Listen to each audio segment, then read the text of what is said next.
Eu quero começar hoje com vocês, irmãos, uma série de mensagens. E o nosso tema, a nossa passagem inicial, no começo da nossa caminhada, vai ser aqui, do segundo livro dos Reis, capítulo 5, no versículo 14. Diz assim a palavra de Deus. Segundo livro dos Reis, 5,14 diz: Então desceu e mergulhou no Jordão 7 vezes, conforme a palavra do homem de Deus. E a sua carne tornou como a carne de um menino, e ficou purificado. Vamos ler mais uma vez esse versículo, mas agora eu queria que vocês lessem comigo em voz forte, em voz decidida. Então desceu e mergulhou no Jordão 7 vezes, conforme a palavra do homem de Deus. E a sua carne tornou como a carne de um menino, e ficou purificado. Diga glória a Deus. Olha para mim, irmão. A história aqui para nós é bem fácil. O sírio Naamã era um homem muito importante. No país dele, ele era um homem grande em cargo, em posição que possuía, e também em respeito que ele tinha tanto do povo como do rei dele. Só que ele tinha um problema muito sério, pessoal. Ele era leproso. Um dia, uma moça que trabalhava na casa dele, uma menina, que era do povo de Israel, ela vai até a esposa de Naamã e ela diz assim: quem dera o meu senhor Naamã, ele estivesse lá em Israel, porque lá em Samaria tem um homem de Deus que curaria ele da lepra.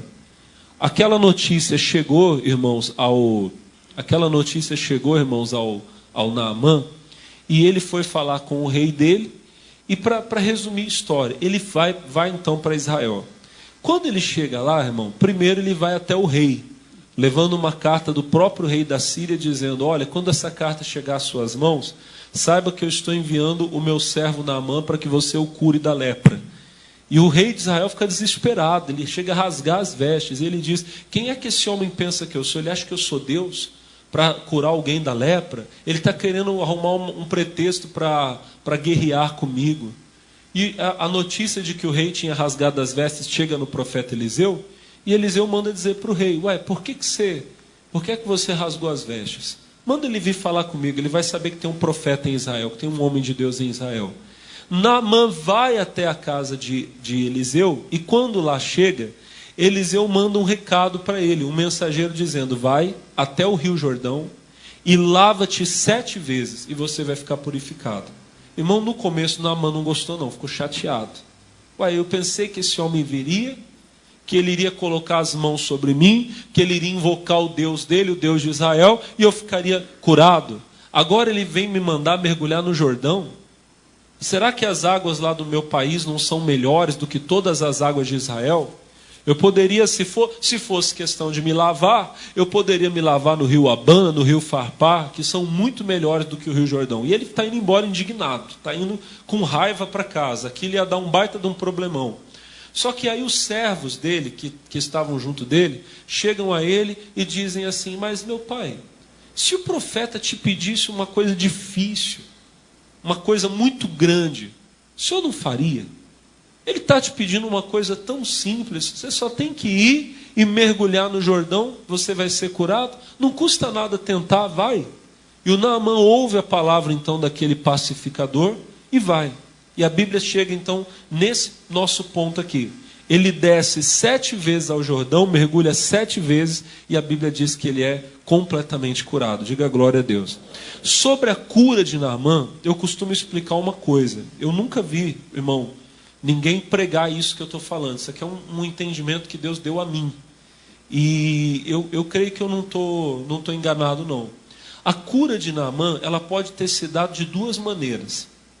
Você vai ouvir quase que a totalidade dos pregadores dizerem o seguinte: que o Naamã desceu a primeira vez, desceu a segunda, a terceira, a quarta, a quinta e a sexta vez, ele mergulhou 6 vezes no Jordão e não aconteceu nada. Quase todos os pregadores dizem isso. Que ele mergulhou 6 vezes e não viu nenhum resultado, não viu nenhuma melhora. E então ele vai, mergulha pela 7ª vez, e o milagre é instantâneo. Ele fica completamente curado. Pode ter sido assim? Certamente pode. É bem provável que tenha acontecido isso.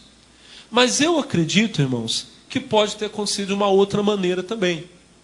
E como a Bíblia não fala, a Bíblia diz que ele mergulhou e foi curado. Amém? A Bíblia não fala a forma como foi. Eu creio que pode ter acontecido de outra maneira também. Que ele pode ter mergulhado a primeira vez e melhorado um pouquinho. Então ele dá um segundo mergulho e melhora mais um pouquinho. A terceira vez e mais um pouquinho. Aí a quarta, quinta, sexta vez e ele já está legal.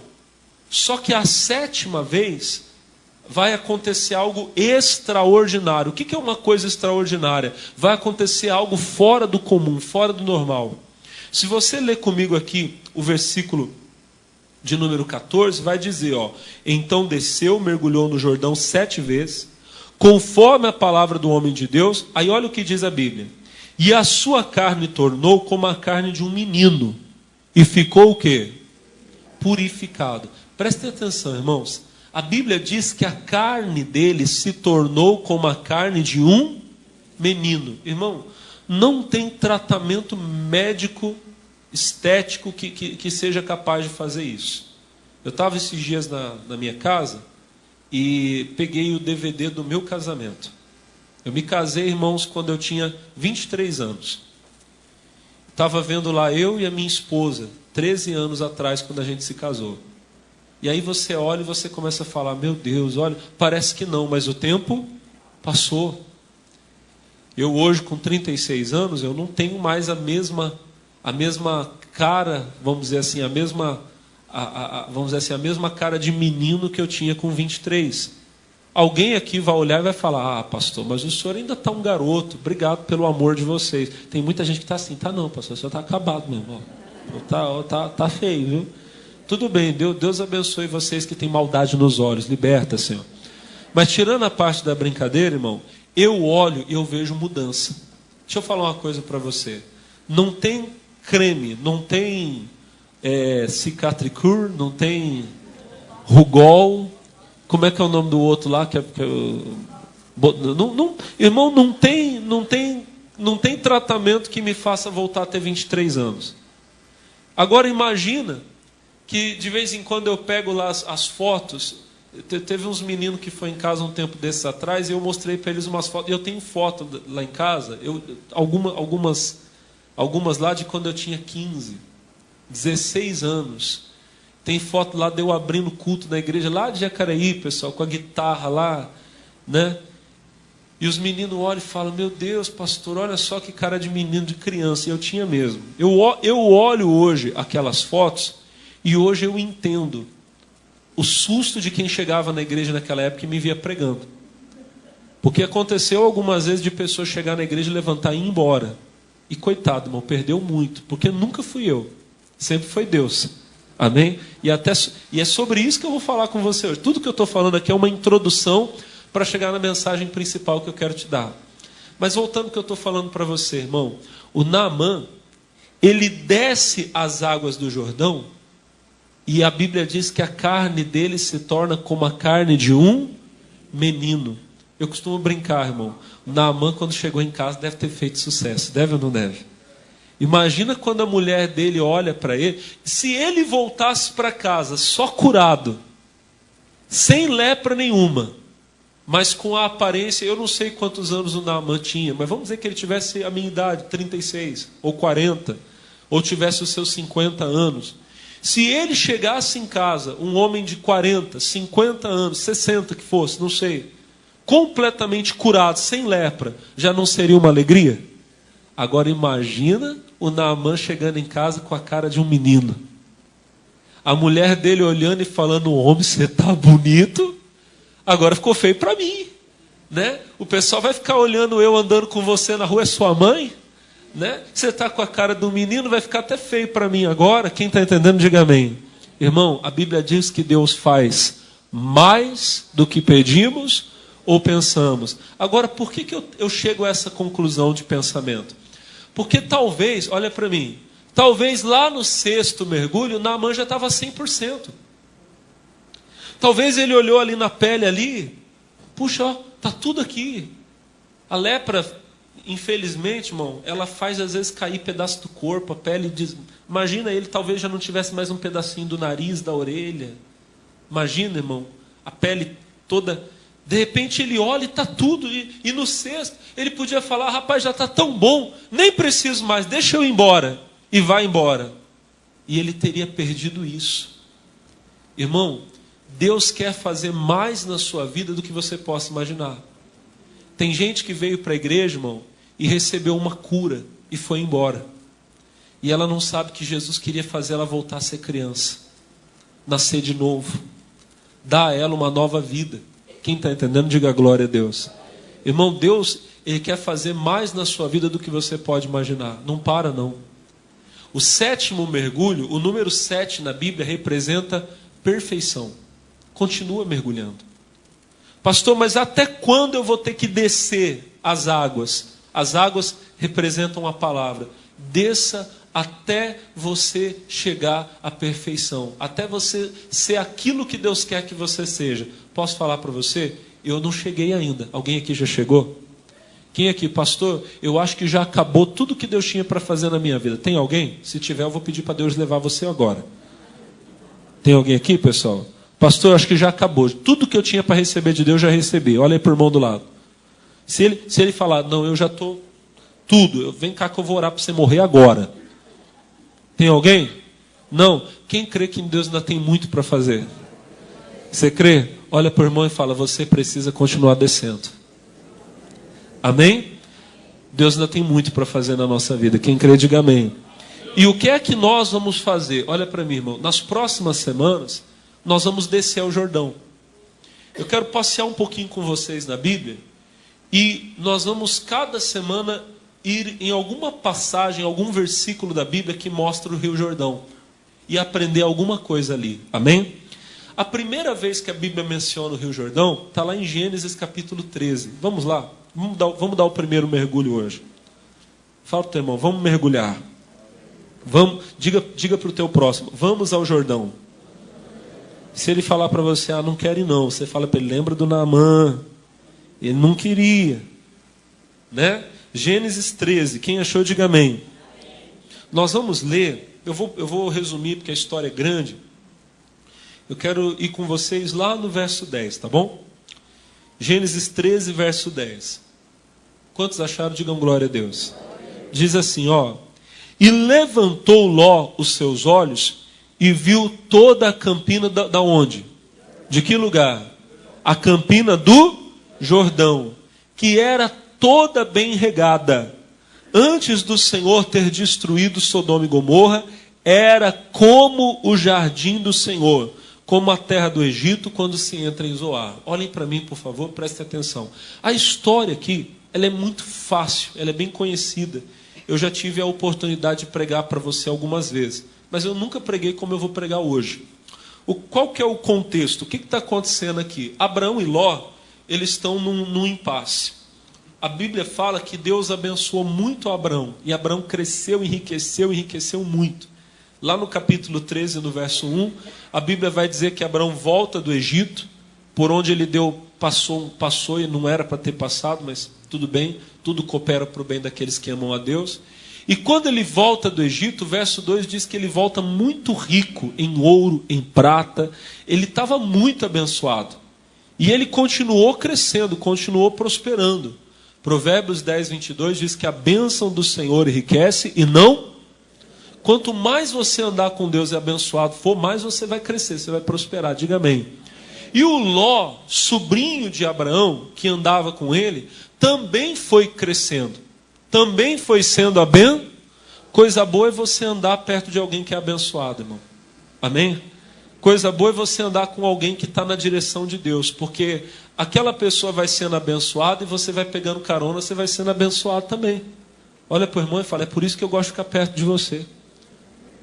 Fala para o teu irmão e fala assim: você é tão abençoado.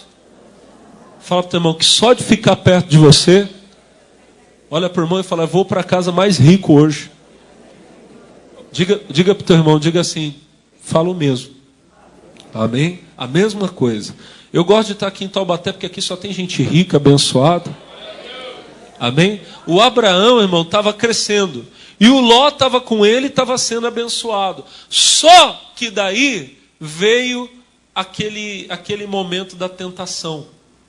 A Bíblia diz que eles moravam num lugar meio complicado, pessoal. Os cananeus, os heteus, os heveus lá habitavam na terra. E a briga não foi exatamente entre Abraão e Ló, mas entre os pastores que cuidavam do gado de Abraão e os pastores que cuidavam do gado de Ló. Irmão, aqui tem muita coisa para a gente aprender. Não vai dar tempo de eu falar tudo isso com vocês hoje, tá? A questão é que estava tendo uma discussão. Alguém deve falar, sei lá, alguém devia falar, não, essa ovelha é minha, não é minha. Ou então alguém falava, não, ó, a ovelha do meu senhor Abraão é melhor. Não, melhor é o boi aqui, olha só o boi Nelore aqui do meu senhor Ló. E começavam essas brigas, essas discussões. E, irmão, quem é de Deus não gosta de briga. Quem é de Deus não vive no meio dessas confusões.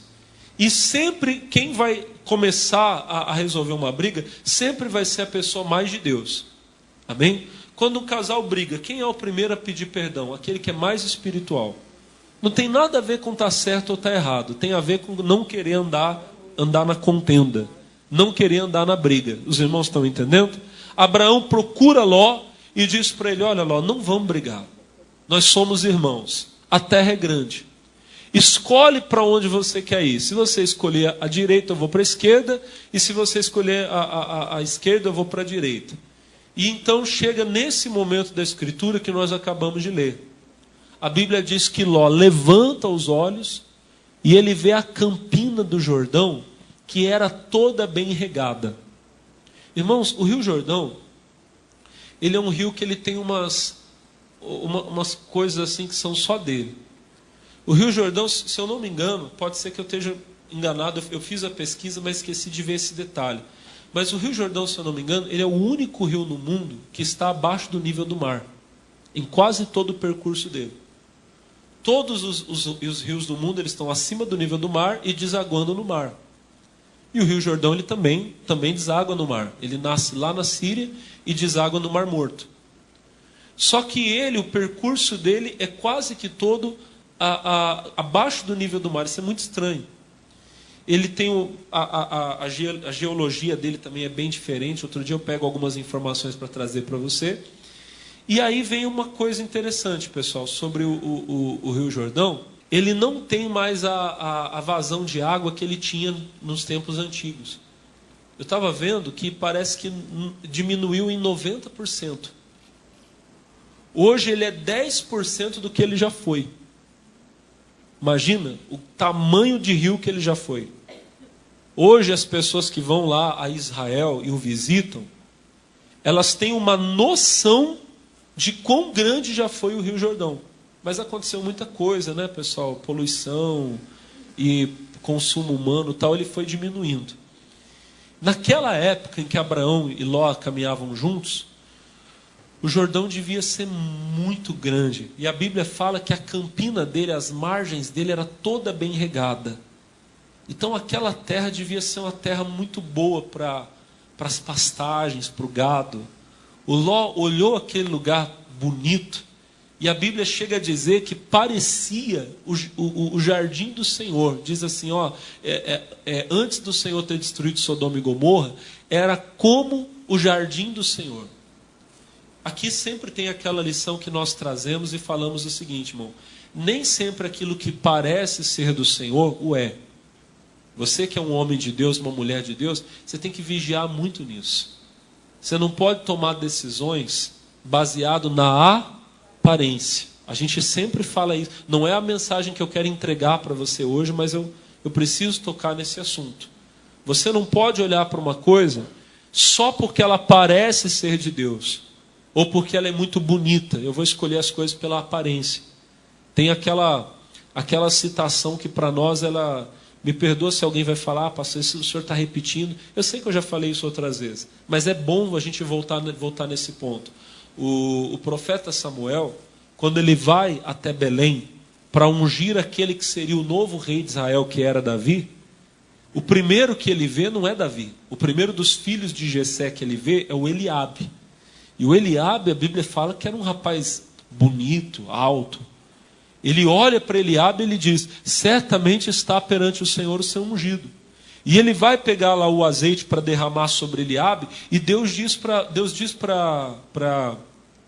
Samuel o seguinte: olha, não atentes para a sua aparência, nem para a altura da sua estatura, porque eu tenho rejeitado, porque o Senhor não vê como vê o homem vê o que está diante dos olhos, porém o Senhor vê o coração. Nunca tome uma decisão, irmão, baseada apenas na aparência. O Eliabe era um rapaz alto, bonitão, mas tinha alguma coisa no coração dele que Deus estava rejeitando. Eu estava esses dias atrás até conversando com a minha esposa, um caso específico, não vem ao caso aqui, uma coisa particular, mas eu estava falando com ela assim: olha, pelo que eu percebo, tal pessoa está tomando a decisão baseada apenas na aparência. E às vezes a gente vê isso acontecer. O rapaz, você pergunta para ele: por que você gosta da moça? E a verdade é que o único motivo às vezes do rapaz estar interessado na moça é a aparência física dela. E às vezes o contrário. Você pergunta para a menina: por que você gosta desse rapaz? Ah, porque ele é lindo, olha que bonito. E às vezes é um rapaz muito bonito mesmo. Mas às vezes os dois não têm nenhuma, fora isso, fora a atração física, às vezes eles não têm mais nada de similar. Ah, pastor, mas os opostos se atraem. Mas ninguém aqui é ímã, né, pessoal, de geladeira, que polo negativo, polo... Vocês são seres humanos. E na vida, falando aqui para os jovens e para todos que aqui estão, na vida, irmão, quanto mais parecido você é com a pessoa com quem você vai viver, melhor. Quanto mais vocês dividem os gostos, os propósitos, os objetivos, melhor será.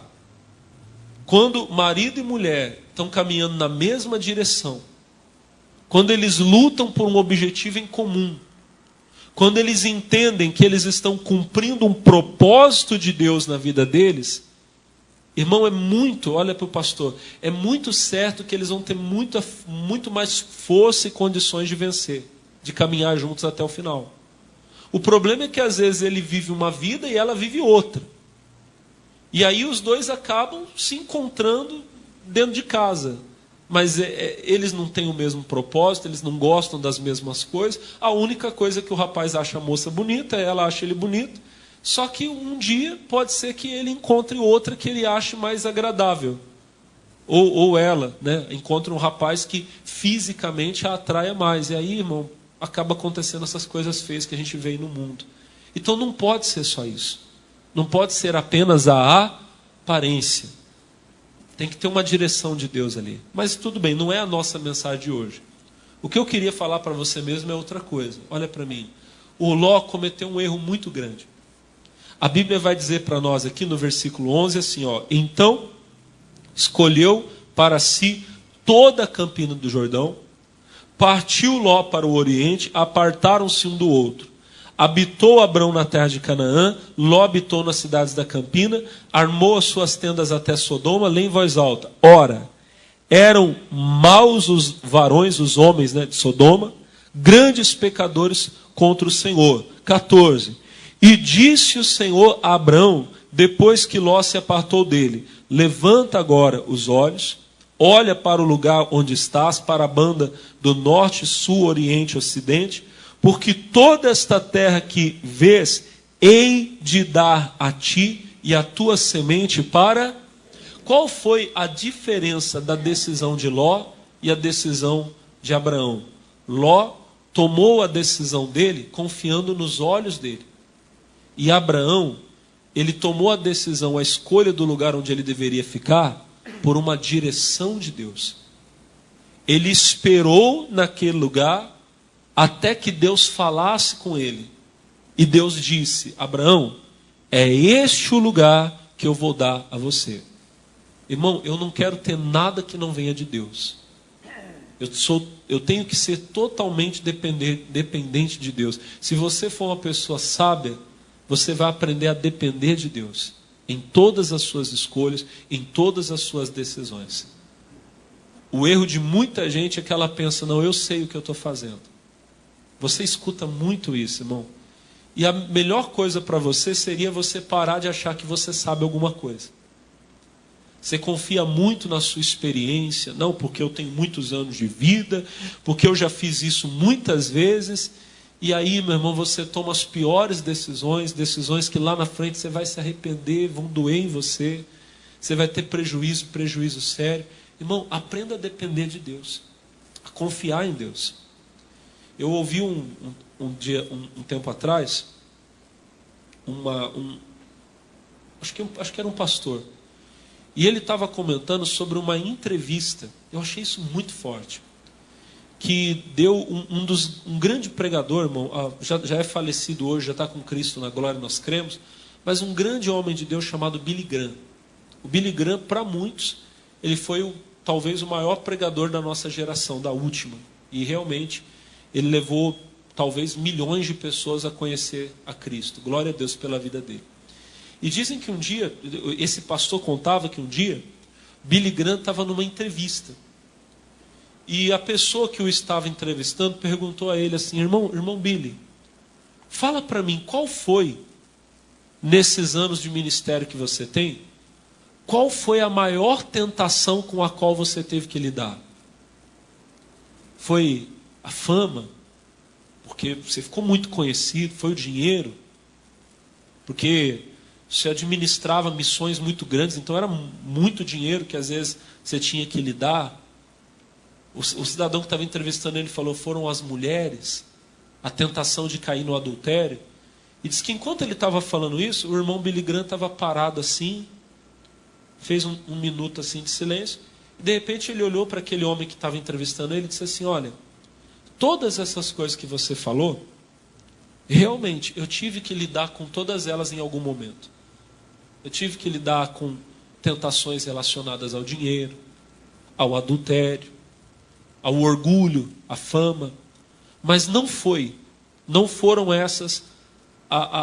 essa a pior tentação que eu tive. Olha que resposta maravilhosa. Ele disse assim, a maior tentação que eu tive na minha vida foi deixar de ser dependente de Deus. Achar que eu sabia alguma coisa e tentar levar para o altar a minha experiência. Não orar, não buscar a Deus, não dedicar tempo a Deus para pedir a direção dEle, para pedir a ajuda dEle. Essa certamente foi a maior luta que eu tive. E essa é uma luta diária que você enfrenta e talvez você não percebe. Você pensa assim, olha para mim, você pensa assim, eu preciso dormir cedo porque amanhã eu tenho um monte de coisas para fazer, um monte de problemas para e você pensa que você vai resolver esses problemas na sua força, na sua capacidade. Irmão, nunca foi a sua capacidade. Você acha que você está onde você está hoje porque você sabe alguma coisa? Irmão, você só está vivo pela graça de Deus. O maior erro que eu posso cometer, irmão, é achar que eu estou aqui no altar pregando porque eu sou bom, sabe? Não, porque, modéstia à parte, o missionário R.R. Soares fala muito isso. Não, porque modéstia à parte, né? Não, missionário, não é ele que fala, mas ele ensina muito isso, que tem gente que fala isso, amém?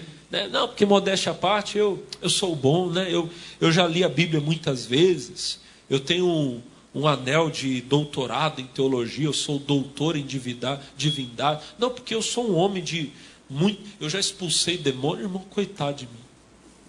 Se Jesus me tirar o dom, se Jesus me tirar a capacidade, eu vou subir aqui e não vai sair nada. Nada. Eu tenho um amigo, não vejo ele há muitos anos. Mas ele contou para mim uma coisa, irmão. Ele falou assim que uma vez ele estava, ele tinha gravado um CD, ele é cantor. Não vou contar quem é, e é coisa de muitos anos, não é ninguém que você possa se recordar. E o CD fez muito sucesso, ele visitava muitas cidades, e era bonito o trabalho que Deus estava fazendo através da vida dele. Quando foi para gravar o segundo CD, Deus falou para ele, não vou dizer como Deus falou, mas falar dessa forma. Deus falou através de alguém, tá? Deus disse, espera, ainda não é? Ele não gostou. ficou chateado. Estão tentando atrapalhar meu ministério, estão tentando impedir o meu sucesso e não sei o quê. Sabe o que ele fez? Ele foi resolver pela conta dele. Já que vocês não querem gravar o meu CD, eu vou procurar alguém que queira. E ele encontrou. Irmão, quando estava tudo certo para ele gravar o CD, ele teve um problema nas cordas vocais, ele passou acho que mais de um ano sem voz nenhuma. Um homem que tinha uma voz, pessoal, eu não sou essas coisas não, mas eu tenho um ouvido legal, eu sei quando uma pessoa canta, sabe? Quando a pessoa tem uma voz diferente, eu sei reconhecer. E esse rapaz, ele tinha uma voz diferenciada. Que cantor fenomenal, espetacular. E ele disse assim, eu fiquei meses que eu abri a boca quase não conseguia falar. Para chegar para minha esposa e pedir alguma coisa, amor. Irmão, se Deus tirar a minha voz, o que eu vou fazer? Vocês estão entendendo? Se Deus tirar o meu entendimento. O rei Nabucodonosor se achava o cara, irmão. Me perdoa falar assim. Deus, um ano antes, Deus tinha avisado para ele através do profeta Daniel. Ele teve um sonho e o profeta Daniel disse para ele, rei, se arrependa. Comece a usar de misericórdia para que Deus te prolongue a sua paz. Passou um ano, Nabucodonosor não tinha aprendido nada. Ele estava lá na casa dele, olhando pelo terraço da casa, a Babilônia, que era muito linda. No jardim da casa, no pátio da casa dele, ele tinha uma das 7 maravilhas do mundo antigo. Era um jardim suspenso que ele tinha mandado fazer de presente para a esposa dele. Estava no quintal da casa dele. E ele olha para aquilo e ele fala, não é esta a grande Babilônia que eu fiz para minha glória? Ele ainda estava falando e a Bíblia diz que ele ouviu uma voz dizendo, Nabucodonosor, o reino acabou de passar de você. Você vai ser tirado dentre os homens, seu lugar vai ser com as feras do campo, você vai viver como um bicho. Você vai comer pasto, vai comer grama. Você vai ser molhado do orvalho do céu. E isso vai continuar até que você reconheça que o céu reina. E Nabucodonosor, o homem mais poderoso do mundo, o rei que detinha mais glórias, irmão, virou um bicho. Perdeu o juízo. E ficou assim, até que um dia lá no meio do pasto, lá no meio daquela vida que ele estava vivendo lá como um bicho, comendo grama, até que uma hora ele levantou os olhos para o céu e ele entendeu, é Deus. É Ele quem reina, é Ele quem governa, é dele quem vem o poder. Quem está entendendo, diga amém. Nabucodonosor disse, naquela hora o meu juízo voltou para mim. Então eu me levantei e os meus grandes, os meus príncipes vieram me buscar. E eu fui colocado de volta no meu lugar e a minha glória foi aumentada. Irmão, Deus quer aumentar a glória dele na sua vida. Mas isso só poderá suceder se você entender que você depende de Deus. Comece a buscar a Deus, irmão, até para as mínimas decisões que você vai tomar. Eu ministrei aqui sexta-feira, acho que a maioria não teve aqui, Atos 3, eu vou ler rápido para os irmãos, Atos 3, verso 12. Atos capítulo 3, verso 12. O nosso irmão Pedro e o nosso irmão João, eles tinham levantado um paralítico lá na porta do templo. E foi um milagre maravilhoso. O homem que era coxo há anos era colocado na porta do templo. O homem levantou, Pedro disse para ele, em nome de Jesus o Nazareno, levanta e anda. O homem levantou, ele entrou dentro do templo saltando, glorificando a Deus. E o povo, quando viu aquilo, irmão, começou a se aproximar de Pedro e de João. O Pedro percebeu que a coisa estava diferente e ele diz assim, Atos 3,12. E quando Pedro viu isso, disse ao povo, varões israelitas, por que vos maravilhais disso?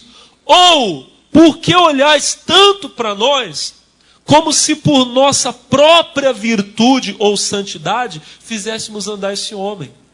Em outras palavras, vocês estão achando que fui eu que fiz isso? Vocês estão achando que esse homem andou porque eu sou o poderoso, porque eu sou o santo? Foi não. Aí Pedro aproveita a oportunidade, dá uma exortação, dá uma bronca neles que eles precisavam ouvir. Aí o versículo 16, tá? Ele diz assim, ó: pela fé no seu nome, fez o seu nome fortalecer a este que vedes e conheceis, e a fé que é por ele, deu a este na presença de todos vós essa perfeita saúde. Esse homem está andando aqui por causa da fé e do poder do nome de... Não é porque eu sou santo, não.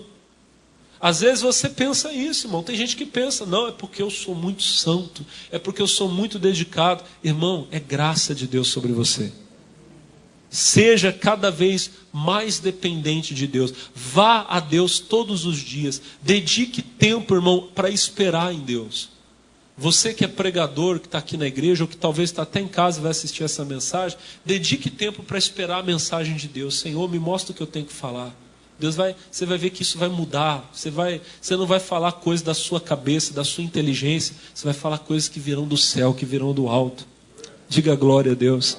Amém, irmão? Você, irmão, às vezes você está lá, pastor, eu chego a virar a noite acordado, me preocupando em como eu vou fazer. Não, irmão, vai para Deus. Senhor, me dá a direção, cuida de mim, me mostra o caminho, e depois vai dormir, confia nele, ele vai cuidar de tudo. Diga glória a Deus. Deixa eu mostrar rapidinho algumas passagens para vocês. Agora é mais leitura, só para firmar isso aqui no seu coração, tá? Provérbios 3, versículo 5, vocês conhecem muito bem. Deixa eu ler para vocês aqui. Provérbios é no meio da Bíblia, depois do livro de Salmos. Provérbios capítulo 3, verso 5. Eu queria que você lesse comigo em voz alta. Por favor, vamos lá. Confia no Senhor de todo o teu, e não te estribes no teu próprio. Olhem para mim, irmãos, estribar é apoiar. Não se apoie no seu próprio entendimento. Confia no Senhor. Olha o verso 6. Reconhece-o em todos os teus caminhos, e ele endireitará as suas veredas. Você tem que ver Deus. Pastor, eu estou andando por esse caminho aqui, mas eu não estou vendo Deus. Então para, irmão. Volta talvez. Deus não está no negócio. Você tem que reconhecer, não, Deus está aqui. Deus está nisso, Ele está nessa decisão. Se Deus não está, pula fora. Reconhece em todos os teus caminhos. Por quê? Porque então Ele vai endireitar as suas veredas. Seu caminho vai ser um caminho direito. Você não vai encontrar sofrimento nele. 7. Não sejas sábio aos seus próprios olhos. Não acha que você sabe das coisas. Teme ao Senhor e aparta-te do mal. Vamos rapidinho lá para... vamos lá para o Salmo 121. Você está em Provérbios, é só você voltar algumas folhas, você vai achar o Salmo. Salmo 121. Versículo de número 1 e versículo 2. Palavra que vocês conhecem. Amém? Eleva os meus olhos para os montes. De onde me virá o socorro? 2. O meu socorro vem do Senhor, que fez os céus e a terra. Pastor, e agora o que eu vou fazer? Quem é que vai me ajudar? Eu estou vendo um monte de crente preocupado, né, esse ano. Meu Deus, pastor, e esse governo? Irmão, nunca foi Bolsonaro, nunca foi Lula, nem Fernando Henrique, nem Fernando Collor, nem Itamar Franco, nem Dilma Rousseff. Sempre foi Jesus que cuidou de você. Sua vida sempre esteve nas mãos. Tem gente que está esperando no Lula. Coitado. Tem gente que está esperando no Bolsonaro. Coitado. Irmão, a minha vida está nas mãos de Deus. O meu socorro vem é dele que eu vou depender. Olha o Salmo 20. Volta um cadinho. Cadinho. Vai. Sai, Jacareí. Salmo 20. Lá em casa é legal. Na hora de comer, você comeu bastante. Não aguento mais. Come mais um cadiquim. Cadiquim. Aqui em Taubaté o povo fala cadiquim? Não é só lá em Jacareí mesmo. Salmo 20. Versículo de número 5. Olha que bonito, irmão. Nós nos alegraremos pela tua salvação. Em nome do nosso Deus, arvoraremos pendões. Satisfaça o Senhor as suas petições. Vai ter alegria, vai ter resposta de oração para você. 6. Agora sei que o Senhor, não é o homem, irmão, não é o presidente, não é o pastor, não. O Senhor salva o seu ungido. Ele ungiu você, Ele escolheu você, irmão. A salvação vem dele. Sei que o Senhor salva o seu ungido. Ele ouvirá desde o santo céu e com a força salvadora da sua destra, da sua mão direita. 7. Uns confiam em carros e outros em cavalos. Mas nós o quê? Nós faremos menção do nome do Senhor nosso Deus. Uns confiam em carros, outros em cavalos. Uns confiam em Lula, outros em Bolsonaro. Mas nós não. Nós fazemos menção do nome do Senhor. Pedro disse, foi o nome do Senhor que levantou esse homem aqui, ele está andando. Diga glória a Deus. Versículo 8. Uns encurvam-se e caem, mas nós nos levantaremos e estaremos em pé. Diga glória a Deus. Olha para o irmão e fala, eu não vou cair. Não é arrogância não, irmão, é fé. Olha para o irmão e faz uma cara de quem está enfesado agora. Isso. Enfesado não é bravo não. O marido já olhou para a mulher, ela já estava quase chorando, né? Não, enfesado é cheio de fé. Olha para o irmão, faz uma cara de quem está cheio de fé agora. Não é é enfesado. Olha para o irmão e fala, eu estou enfesado. Estou cheio de fé. Olha para o irmão e fala, eu não vou cair. Diga, eu vou estar em pé. Quem vai estar em pé aí, diga glória a Deus. Aleluia. Deixa eu ler para você mais uma aqui. Só mais um. Posso ler mais um? Pergunta aí, teu irmão, você deixa? Se vocês não deixarem, eu vou ler assim mesmo. Abacuque 3,17. Até o som tá dando glória a Deus aqui, ó. Querendo gritar comigo aqui, ó. Abacuque 3,17. Porque ainda que a figueira não floresça, nem haja fruto na vide, o produto da oliveira minta, os campos não produzam mantimento, as ovelhas da malhada sejam arrebatadas e nos currais não hajam vacas. Nossa, está tudo feio, para todo lado que eu olho, só tem problema. Então eu estou perdido não. Versículo 18. Todavia eu me alegrarei, exultarei no Deus da minha, é dele que vem a salvação. Diga glória a Deus. Jeová o Senhor é a minha força. A força nunca teve no teu braço, sempre foi Deus. Diga amém. E fará os meus pés como os das cervas, me fará andar sobre as minhas alturas. Esses bichinhos, irmãos, cervos, essas cabras das montanhas, elas andam naqueles paredões, irmão, e não caem. Parece que Deus colocou alguma cola diferente ali na patinha delas e elas andam por ali. Qualquer um de nós ia escorregar e era uma vez o Alex. Não, mas elas estão lá. Irmão, você não vai cair.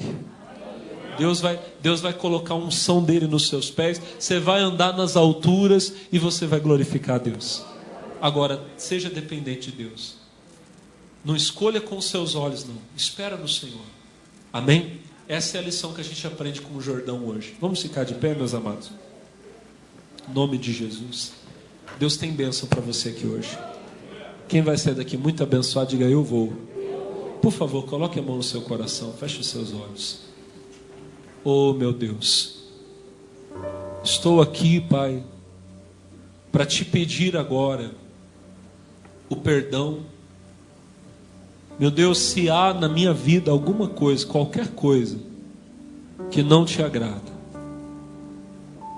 meu Senhor, me perdoa em nome de Jesus.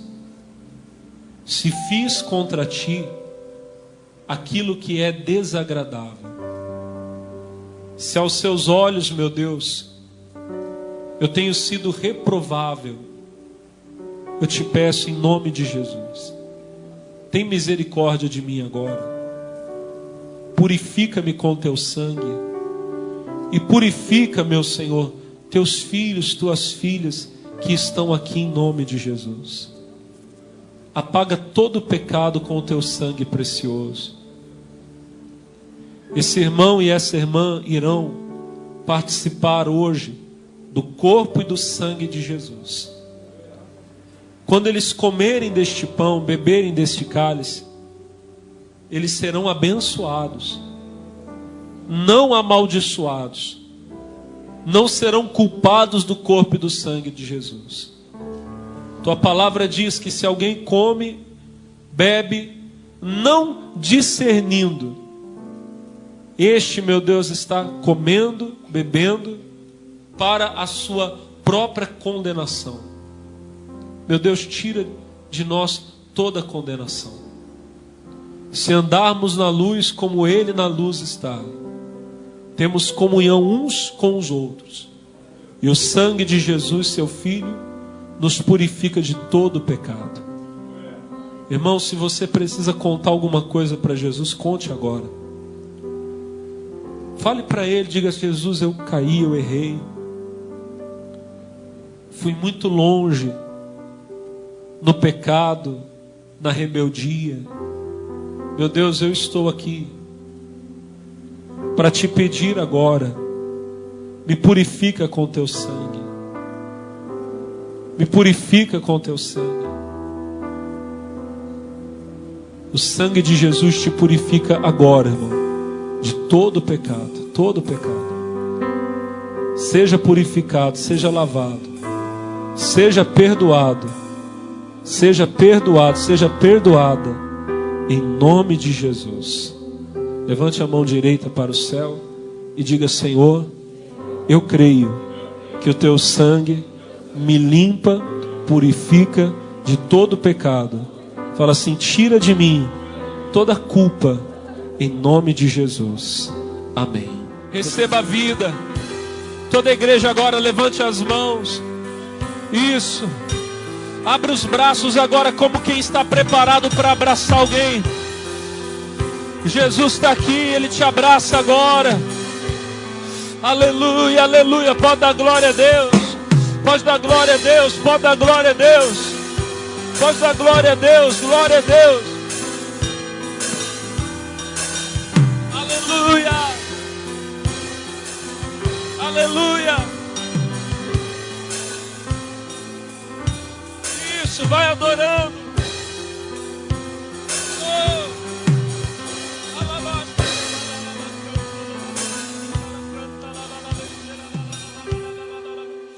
Oh, aleluia, aleluia, aleluia, aleluia, aleluia, aleluia, aleluia. Oh, oh, aleluia. Oh, aleluia, aleluia, aleluia. Oh, glória a Deus. Cadê o glória a Deus, a igreja?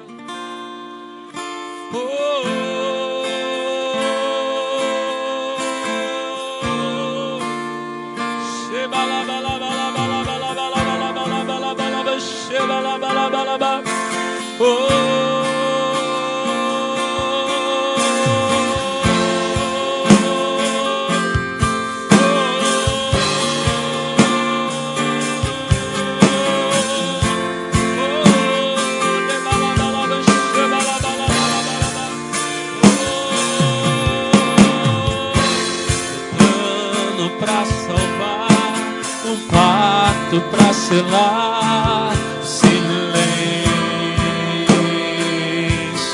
do céu.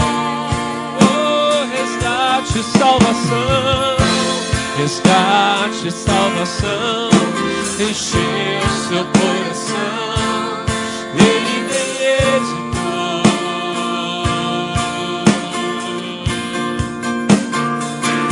Oh, aleluia. No palco do Senhor, a vida e salvação. Tudo que Ele fez, tudo que Ele fez foi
Ele me salvou. Diga glória a Deus. Vamos aplaudir Jesus, irmão.